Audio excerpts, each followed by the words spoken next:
শিক্ষা মন্ত্রণালয়, শিক্ষা বোর্ড, শিক্ষা ভবন, তিন জায়গায় আমরা দেখছি যে শিক্ষার্থীরা ঘেরাও করে বারবার কিন্তু বিক্ষোভ করছে এবং সর্বশেষ এই মুহূর্তে শিক্ষা মন্ত্রণালয়ের সামনে অর্থাৎ সচিবালয়ের গেটে এসে বিক্ষোভ করছে। তারা এর আগে কিন্তু শিক্ষা ভবনের সেখানেও কিন্তু বিক্ষোভ করছে এবং এই মুহূর্তে দেখছি যে শিক্ষা মন্ত্রণালয়ের যে সচিবালয়ের গেটের সামনে এই মুহূর্তে কিন্তু বিক্ষোভ করছে এবং রমনাজনের ডিসি মাসুদ তিনি কিন্তু বোঝানোর চেষ্টা করছে বারবার এবং তাদের গেট ভেঙে অর্থাৎ যদি বলা হয় একেবারে যে ব্যারিকেড ভেঙে কিন্তু আমরা দেখছি যে শিক্ষা মন্ত্রণালয়ের সচিবালয়ের সামনে ঘেরাও করে পদত্যাগ দাবি করছে শিক্ষা উপদেষ্টার। আপনারা দেখতে পাচ্ছেন এই মুহূর্তে শিক্ষা উপদেষ্টার পদত্যাগের দাবিতে বিক্ষোভ করছে এবং এই মুহূর্তে আমরা দেখছি যে তার আগে কিন্তু শিক্ষা মন্ত্রণালয়ের এদিকে আসার আগে পুলিশের পক্ষ থেকে ব্যারিকেড দেওয়া হয়েছিল। ব্যারিকেড ভেঙে তারা সচিবালয়ের সামনে এসে পড়েছে এবং তারা বলছে সমঝোতা চাই না, আমাদের একটা দফায় এক দাবি, উপদেষ্টা পদত্যাগ চাই আর শিক্ষা সচিবের পদত্যাগ চাই, অতি বিলম্বে এর পদত্যাগ চাই, নাইলে আমরা এর থেকে কঠোর অবস্থান গ্রহণ করবো। বলে দিলাম আমরা আর কোনো দাবি না, আমাদের শিক্ষা ব্যবস্থাকে হারাম করে দিয়েছে এরা, এদের বিরুদ্ধে আইনগত ব্যবস্থা নেওয়া হোক অতি বিলম্বে।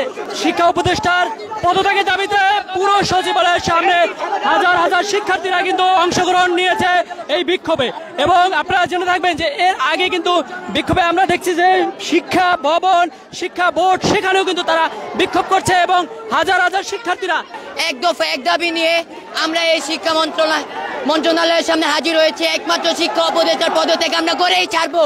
তার বিরুদ্ধে অভিযোগ করছে তিনি একটি মনুষ্যত্বহীন উপদেষ্টা। তিনি আমাদের এই শিক্ষা ব্যবস্থাকে, তার ভিতরে কোনো মনুষ্যত্ব নাই, তিনি নিজের জ্ঞান বুদ্ধি অনুযায়ী কার্যক্রম পরিচালনা করতে পারেন না। তিনি তার সচিবের কথা অনুযায়ী আমাদের পরীক্ষা স্থগিত করে নাই। দেশের এই ক্রান্তি লগ্নে এমন একটা ট্র্যাজেডিতে আমরা শিক্ষার্থীরা মেন্টালি সম্পূর্ণ ডিসঅ্যাপিয়ার, কিন্তু আমরা আমাদের শিক্ষা উপদেষ্টার থেকে কোনো বিবৃতি আমরা পাই নাই। রাত 2:45 যখন আমি ঘুমাই গেছি, আমি দেখছি যে ফেসবুকে আর ট্রল করা যাচ্ছে না, এত শিশুর হত্যা, এত শিশুর এই মৃত্যুর পর এগুলা দেখে আমরা যেইভাবে ট্রমোলাইজ হয়েছি, বাট ওনাদের কাছ থেকে আমরা একটা আশানুরূপ কোনো পদক্ষেপ আমরা পাই নাই। রাত 2:45 আমার বন্ধু আমাকে ফোন করে বলে যে কালকে পরীক্ষা স্থগিত। এটা কোন ধরনের শিক্ষা ব্যবস্থা?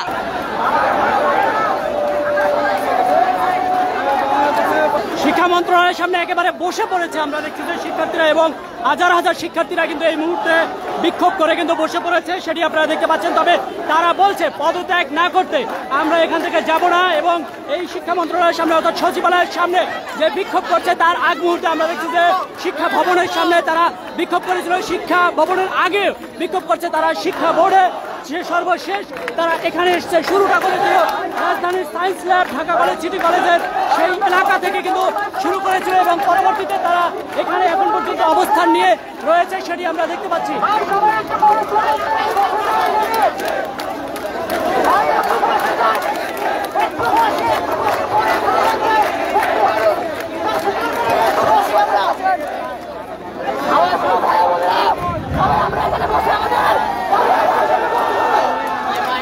আপনারা দেখতে পাচ্ছেন সরাসরি এই মুহূর্তে যে যেখান থেকে দেখছেন